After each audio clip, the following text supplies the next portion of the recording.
بسم اللہ الرحمن الرحیم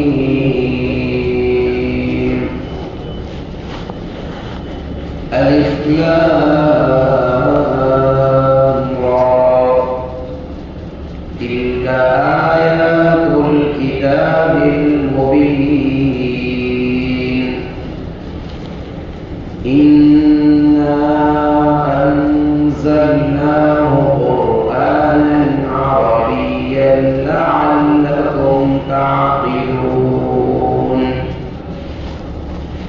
نحن نقص عليك أحسن القصص بما أوحينا إليك هذا القرآن وإن كنت من قبله لمن الغافلين.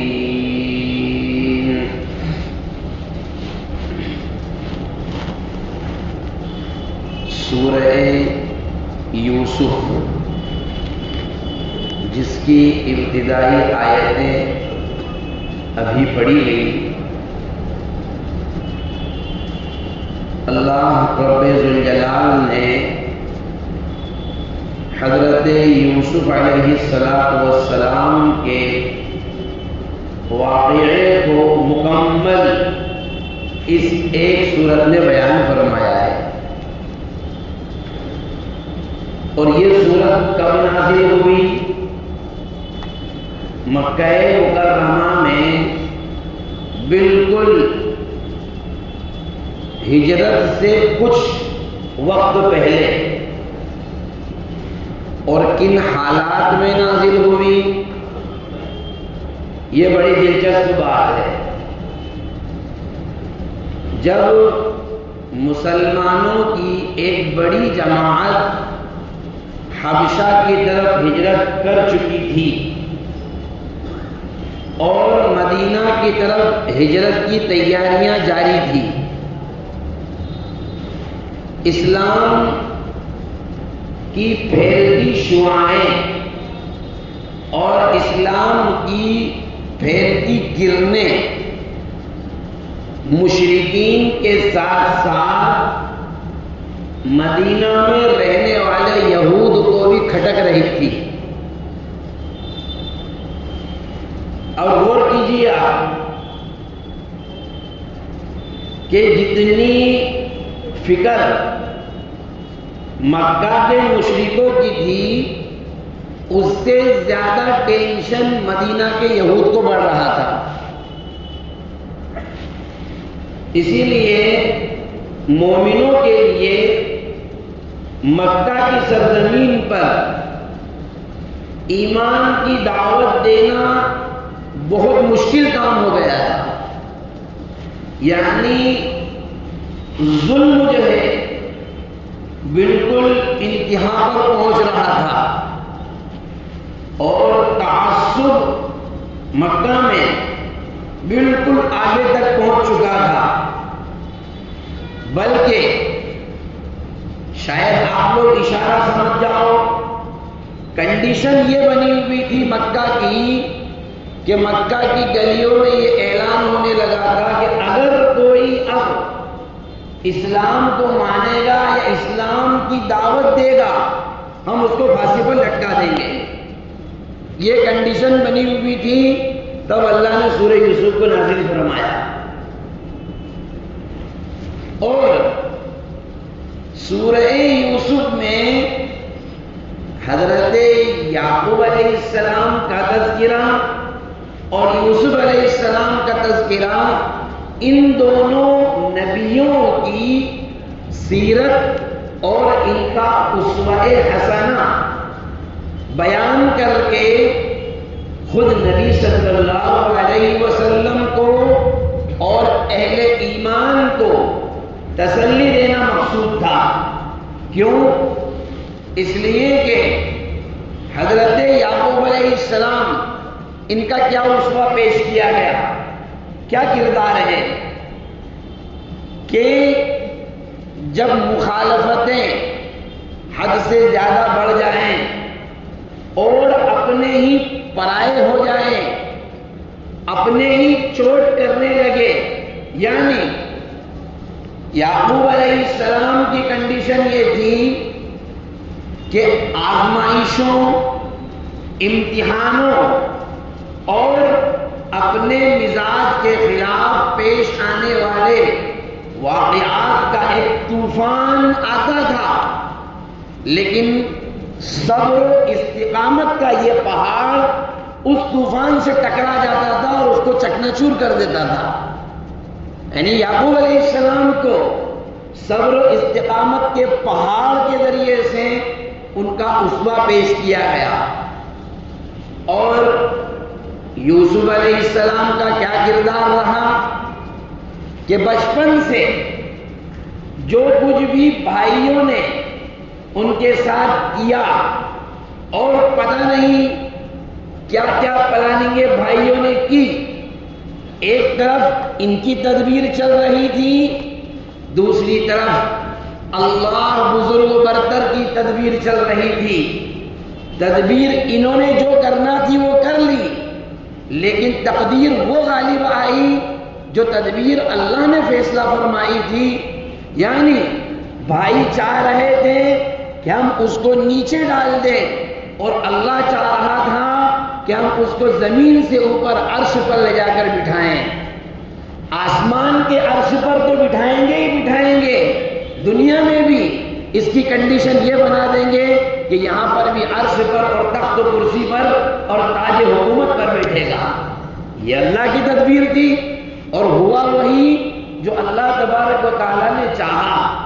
لہذا نبی صلی اللہ علیہ وسلم کو، مجھے اور آپ کو، اور ہمارے آج کے موجودہ حالات میں ایک سبق یہ ملا کہ حالات آئیں گے، تمہیں یعقوب علیہ السلام کی طرح صبر و استقامت کا پہاڑ بننا ہے، اور دنیا تمہارے ساتھ وہ کرے گی جو بھائیوں نے یوسف کے ساتھ کرنا چاہا، لیکن اگر تم مستقیم ہو تو اللہ تمہارا فیصلہ وہ کرے گا جو یوسف علیہ السلام کے ساتھ ہوا۔ یہ آج کے زمانے کے اعتبار سے اس کی تطبیق ہو جائے گی۔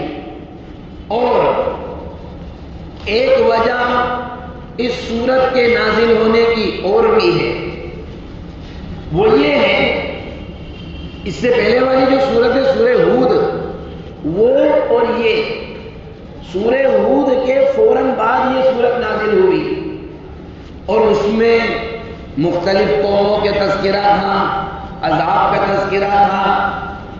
تو مدینہ کے یہود نے ایک خط لکھا یا کسی اور ذریعے سے خبر بھجوائی مکہ کے مشرکوں کو، اور یہ کہلوایا کہ قوم عاد، قوم سمود، نوح علیہ السلام کا واقعہ، شعیب علیہ السلام کا واقعہ، قوم لوط کا واقعہ، یہ تو عام بات ہے، سب جانتے ہیں اس کو، اس لیے کہ پہلی کتابوں میں یہ واقعات کھل کر لکھے ہوئے ہیں، اور مکہ کے لوگ ان واقعات کو جانتے بھی تھے، کیونکہ مکہ سے ملک شام جانے میں جو راستے میں ان کے کھنڈرات پڑتے تھے تو ان کو پتا تھا۔ یہود نے یہ چال چلی کہ اگر یہ واقعتاً نبی ہے اور ایسے ایسے واقعات بیان کر رہا ہے تو اس سے سوال کرو کہ یوسف علیہ السلام اور یعقوب علیہ السلام کا واقعہ کیا ہے، کیونکہ ان حضرات کا اصل وطن فلسطین ہے۔ حضرت یعقوب علیہ السلام اور حضرت یوسف علیہ السلام کا اصل وطن کون سا ہے بھائی؟ فلسطین۔ اور یہ ہے کس کی اولاد؟ حضرت ابراہیم علیہ السلام کی، یعنی حضرت یوسف، حضرت یعقوب ابراہیم علیہ السلام کے پوتے ہیں، اور حضرت یوسف ابراہیم علیہ السلام کے پرپوتے ہیں، اور یہ ایک واحد خاندان ہے کہ جس نے 4 سلسلے مسلسل نبوت کے چلے ہیں۔ تو ان کا ملک تو فلسطین ہے، یہ مصر کیوں پہنچے؟ مصر اور فلسطین میں بہت لمبا فاصلہ ہے، تو یہ سوال کرو، یعنی حضور علیہ السلام سے سوال کروایا گیا کہ یہ بنی اسرائیل ہیں، ان کا مصر میں کیا کام؟ وہاں تو ان کا کوئی رشتہ داری نہیں، کوئی تعلقات نہیں.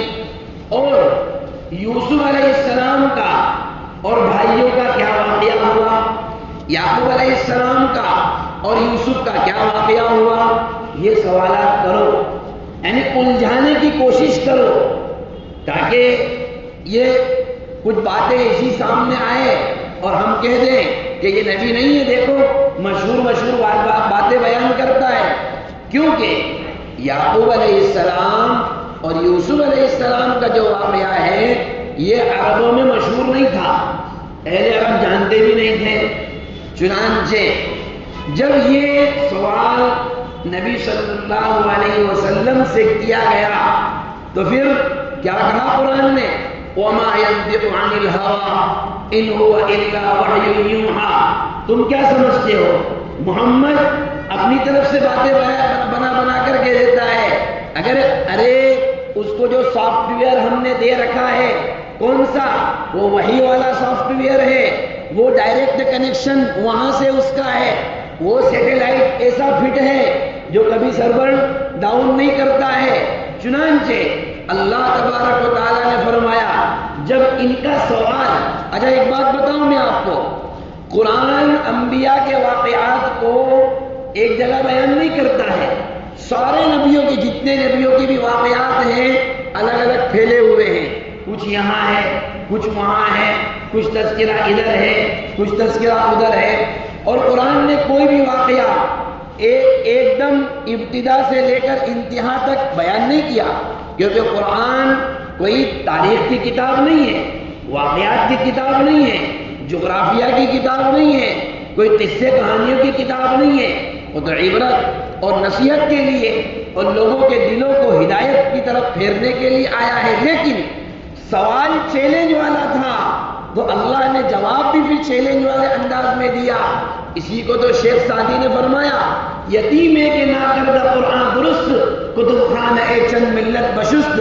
وہ یتیم بچہ جو کسی کے پاس پڑھنے نہیں گیا، کسی کے پاس لکھنے نہیں گیا، کسی کا شاگرد نہیں بنا، کسی کا تلمیذ نہیں بنا، کسی مدرسے کا طالب علم نہیں بنا، لیکن اس کی زبان سے جب اللہ کے نورانی کلمات وحی کے ذریعے سے نکلتے ہیں تو بڑی بڑی یونیورسٹی کی لائبریریاں، بڑے بڑے مدرسوں کے کتب خانے اور بڑی بڑی اسکول اور کالجوں کے کتب خانے اور بڑی بڑی کتاب گھروں کی کتابیں سب اس کے علم کے آگے پھیل ہیں. وہ ایسا ہے جب بولتا ہے تو پھر ایسا بولتا چلا جاتا ہے کہ جبرائیل امین بھی کہتے ہیں کہ بھیا تھوڑا دھیرے چلو، تمہاری وجہ سے میں پیچھے رہ جاتا ہوں. تو جبرائیل امین کو بھی پیچھے کر دے جب بولنے میں آئے تو اللہ نے پھر پورا واقعہ از اول تا آخر، ابتدا سے لے کر انتہا تک اللہ نے پوری سورہ یوسف نازل فرمائی.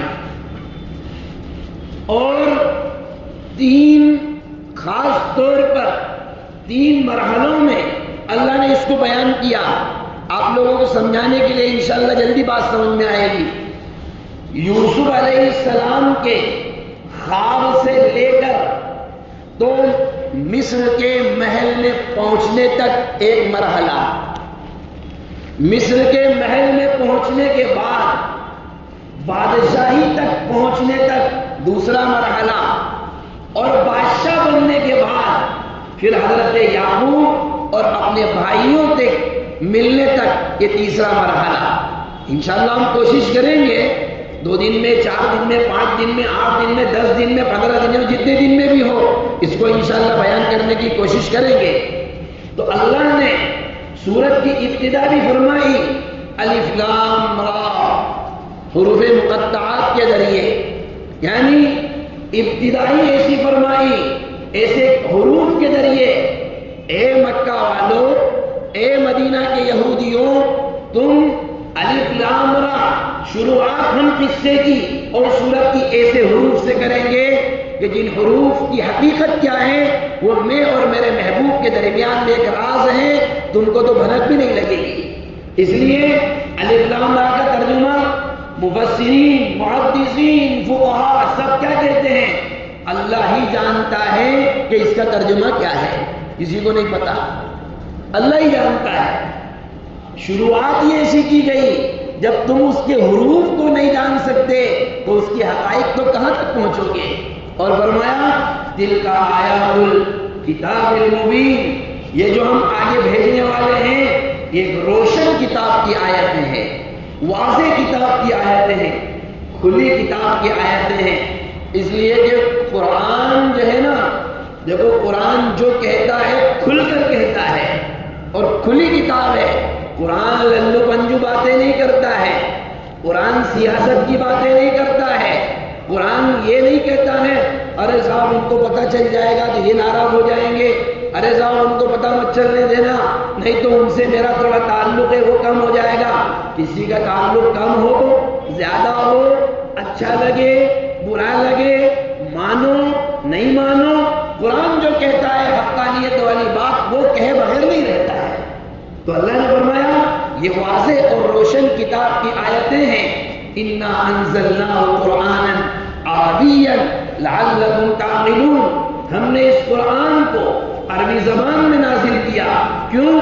تاکہ مکہ والوں تم سمجھ جاؤ، مدینہ کے یہودیوں تم سمجھ جاؤ، اور تمہارے واسطے سے پوری کائنات کے لوگ اس کو سمجھ جائیں۔ بہت سارے لوگ کہتے ہیں کہ قرآن تو عربی زبان میں نازل ہوا ہے، وہ خالی عربوں کے لیے ہے۔ قرآن عربی زبان میں نازل ہوا تو عربوں کے لیے ہے، خالی عرب میں ہی اس کو چلنا چاہیے، ہمارے دیش میں تو کوئی کام ہی نہیں ہے۔ اگر یہی بات ہے تو ہمارا ملک جو ہے نا ہندوستان کی زبان کون سی ہے؟ ہندی کوئی زبان نہیں ہے۔ جس طریقے سے اردو کئی زبانوں کا مجموعہ ہے، ایسے ہندی بھی کئی زبانوں کا مجموعہ ہے۔ ہندی کوئی ایک مستقل زبان نہیں ہے، ہاں سنسکرت مستقل زبان ہے، سنسکرت جو لینگویج ہے یہ مستقل زبان ہے۔ مجھے بتاؤ کتنے پرسنٹ لوگ ہیں ہندوستان میں، مسلمانوں میں اور غیر مسلموں میں جو سنسکرت جانتے ہیں؟ مشکل سے 2%، 3%۔ پوری میں آل اوور انڈیا کی بات کر رہا ہوں، خالی مسلمانوں کی، 25 کروڑ مسلمانوں کی نہیں، ان 25 کروڑ مسلمانوں کے ساتھ 115 کروڑ غیر مسلم بھی شامل ہیں۔ کتنے لوگ جانتے ہیں سنسکرت؟ تو کیا کرنا چاہیے؟ چھوڑ دینا چاہیے ہندوستان، سب کو ہندوستان چھوڑ کر دیش کی زبان ہی نہیں جانتے ہیں۔ تو جیسے ہم یہ کہتے ہیں کہ ہندی اپنی زبان ہے، اسی طریقے سے قرآن عربی زبان میں نازل ہوا، لیکن وہ آیات پوری کائنات کے لیے ہے، خالی عربوں کے لیے نہیں۔ عربوں کے واسطے سے اللہ تبارک و تعالیٰ کو پوری زبان میں اس کو، اور اللہ کے نزدیک سب سے پسندیدہ زبان عربی ہے، سب سے پسندیدہ زبان اللہ کے یہاں عربی ہے۔ اس لیے اللہ نے محمد الرسول اللہ صلی اللہ علیہ وسلم کا نبوت کا انتخاب، پیدائش کا انتخاب عرب کی سرزمین پر کیا، اور آپ کی زبان عربی بنائی، اور ہماری تمام کتابیں یعنی قرآن اور احادیث تمام کی تمام عربی زبان میں ہیں، ہم اردو زبان میں اس کا ترجمہ کرتے ہیں۔ ہماری قوم تو اردو بھی نہیں جانتی ہے، اردو بھی نہیں جانتی ہے، بڑی عجیب بات ہے۔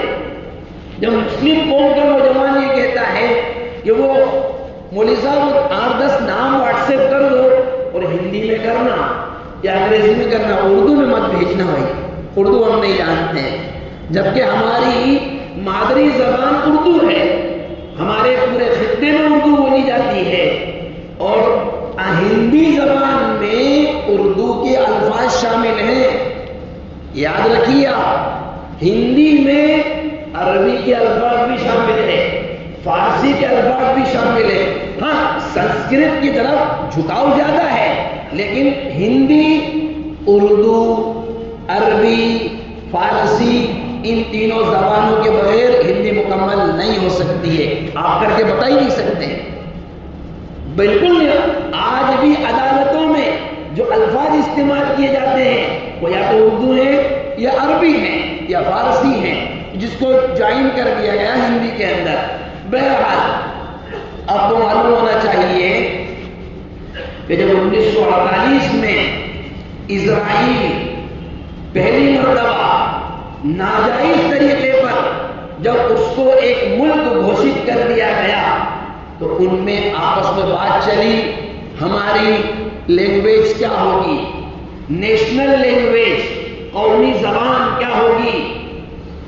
تو انہوں نے انگریزی کو نہیں رکھا، ان کی قومی زبان ہے ہیبرو زبان، جس کو یا تو عبرانی کہتے ہیں، 2000 سال پرانی زبان، جس کو انہوں نے 2000 سال سے محفوظ رکھا. اور جس وقت ان کی پارلیمنٹ میں یہ فیصلہ ہوا کہ ہماری قومی اور نیشنل لینگویج ہیبرو ہوگی، اس وقت اس زبان کو جاننے والے پوری دنیا میں صرف 5000 لوگ تھے، بس اس زبان کو جاننے والے. لیکن انہوں نے اس کی حفاظت کی، اس بل کو پاس کیا. آج سارے لوگ وہ زبان جانتے ہیں، ان کے دستاویز اسی زبان میں لکھے جاتے ہیں. اور ہم ہیں کہ اردو زبان کا ہمارے مسائل دین کے، ہندوستان میں دین کے مسائل اور احکام 99% اردو زبان میں ہے. اب ہم جانتے ہی نہیں تو ہمیں مسائل کا علم کہاں سے ہوگا؟ ظاہر سی بات ہے، جب ہم اردو نہیں جانتے ہیں تو پھر ہمیں شوق ہوگا ہندی لٹریچر پڑھنے کا، انگریزی کتابوں کے پڑھنے کا. کیوں؟ اس لیے کہ ہم اردو جانتے نہیں ہیں. جب اردو نہیں جانیں گے تو پھر مسائل و احکام کہاں سے سیکھیں گے؟ بہرحال تو قرآن نے عربی زبان میں قرآن کو نازل کیا گیا اور فرمایا گیا اے عربوں، تاکہ تمہارے ذریعے سے تم اس کو سمجھو اور تمہارے ذریعے سے پوری دنیا میں قرآن کی تعلیمات عام ہو. اور آگے اللہ تبارک و تعالیٰ نے فرمایا نحن نقص علیک انا انزلنا قرآنا عربیا لعلکم تعقلون. نحن نقص علیک احسن القصص بما اوحینا الیک ھذا القرآن. اے محمد، ہم آپ کو سب سے بہترین قصہ بیان کرنے جا رہے ہیں. اب جس کو اللہ خود کہہ دے کہ بہترین قصہ میں تمہارے سامنے پیش کر رہا ہوں، تو لفظ قصہ جو ہے نا، جب آدمی قصے کا نام سنتا ہے تو اس کا ٹینشن ویسے ہی کم ہو جاتا ہے. دیکھو جب کوئی آدمی غمگین ہوتا ہے یا ڈپریشن میں ہوتا ہے تو اس کو بھائی ہنسی مذاق کرنے کے لیے، اس کا موڈ اچھا کرنے کے لیے، موڈ فریش کرنے کے لیے ایک لطیفہ سناتا ہوں، ایک واقعہ سناتا ہوں، ایک قصہ سناتا ہوں، ایک کہانی سناتا ہوں، اور پھر تھوڑی بہت ہنسی مذاق ہو جاتی ہے تو غم کیا ہو جاتا ہے؟ ہلکا ہو جاتا ہے. اللہ نے فرمایا پہلے میں نے بیان کیا تھا تیرا غم ہلکا کرنا ہے محمد تو تمہیں انٹرنیشنل ٹور پہ معراج کا سفر کروائیں گے. یہاں فرمایا کہ ماں باپ اپنے بچوں کو کہانی سناتے ہیں، قصے سناتے ہیں، واقعات سناتے ہیں. میں تمہیں ایسا قصہ سنانے جا رہا ہوں، اس سے پہلے ایسا بہترین قصہ تاریخ میں نہ کبھی ہوا، نہ کسی نے کسی ماں نے سنایا، نہ کسی باپ نے سنایا. میں اللہ اے محمد تجھ کو بہترین قصہ سنانے جا رہا ہوں. بما اوحینا الیک ھذا القرآن. اور کیسے سناؤں گا؟ وحی کے ذریعے سے سناؤں گا. ایسا نہیں سناؤں گا کہ بس کچھ یہاں سے لے لو، نہیں نہیں، باقاعدہ جبرائیل آئیں گے. اور کیسے سنائیں گے؟ ایک بار میں پورا قصہ سنائیں گے. اب اندازہ لگاؤ یہ سورت پوری ایک بار نازل ہوئی، 12 رکوع کی ہے. اگر ہم پڑھتے ہیں تو کم سے کم 20 منٹ تو لگیں گے الفاظ میں، اور اس کے ترجمہ پڑھیں گے تو 30 منٹ اس کے جوڑ دو، پھر اس کے معانی اور مطالب میں روزانہ کچھ نہ کچھ تو مہینوں یوں نکل جائیں گے. تو اللہ نے فرمایا ایسا قصہ سنانے جا رہے ہیں کہ تم کو تو ہم 10 منٹ میں سنا دیں گے، 15 منٹ میں سنا دیں گے، لیکن دنیا اس کو سمجھے گی اور قیامت تک اس کو سمجھتی رہے گی اور اس کے اندر سے ہیرے موتی نکالتی رہے گی، پھر بھی پیاسی کی پیاسی ہی رہے گی. وَإِن كُنْتَ مِنْ قَبْلِهِ لَمِنَ الْغَافِلِينَ. اللہ نے فرمایا ہم آپ کے سامنے ایک بہترین قصہ سنانے جا رہے ہیں. ہماری وحی کی نگرانی میں اس قرآن کے ذریعے سے آپ کو اس سے پہلے اس قصے کا علم نہیں تھا، یعنی آپ نہیں جانتے تھے کہ یہ قصہ کیا ہے، لیکن ہم آپ کو پورا سنائیں گے۔ اس سے ایک بات اور یہ بھی معلوم ہوئی، اگر نبی صلی اللہ علیہ وسلم عالم الغیب ہوتے، آپ کو جیسا کہ ہمارا ایک بہت بڑا طبقہ کہتا ہے آپ کو جمیع ما کان ما یکون کا علم تھا، جو ہوگا وہ بھی جانتے تھے، جو ہوگا وہ بھی جانتے ہیں، اور جو ہونے والا ہے وہ بھی جانتے ہیں، اور جو سننے والے ہوتے ہیں وہ اندھ بھکتی میں دے سبحان اللہ، دے سبحان اللہ، وہ ادھر سے وائٹ پہ وائٹ ڈالے جا رہا ہے اور یہ ادھر سے سبحان اللہ پہ سبحان اللہ دیے جا رہے ہیں، کچھ پتہ نہیں ہے۔ اگر حضور عالم الغیب ہوتے تو قرآن یہ جملے کیوں کہتا کہ آپ کو ہمارے بیان کرنے سے پہلے یہ قصے کی خبر نہیں تھی؟ اگر آپ کو خبر ہوتی تو آپ خود ہی واقعی سوال کا جواب نہ دے دیتے۔ لہذا عقائد کی درستگی بھی بہت ضروری ہے، صحیح العقیدہ ہونا بھی بہت ضروری ہے۔ اگر ہمارا عقیدہ کفریہ اور شرکیہ ہے تو بہت خطرناک مسئلہ ہے، ایمان کا بھی مسئلہ آ سکتا ہے۔ اس لیے اس معاملے کو بھی تھوڑا سیریس لینے کی ضرورت ہے، غور و فکر کرنے کی ضرورت ہے۔ اب وہ واقعہ کیا ہے؟ اس کی شروعات ہوتی ہے اذ قال یوسف لابیہ سے۔ انشاءاللہ اس پر آئندہ کل بات کریں گے۔ اللہ تبارک و تعالی ہم سب کو کہنے سننے سے زیادہ عمل کی توفیق عطا فرمائے، اللہ ہم سب کی اصلاح فرمائے۔ وما توفیقی الا باللہ۔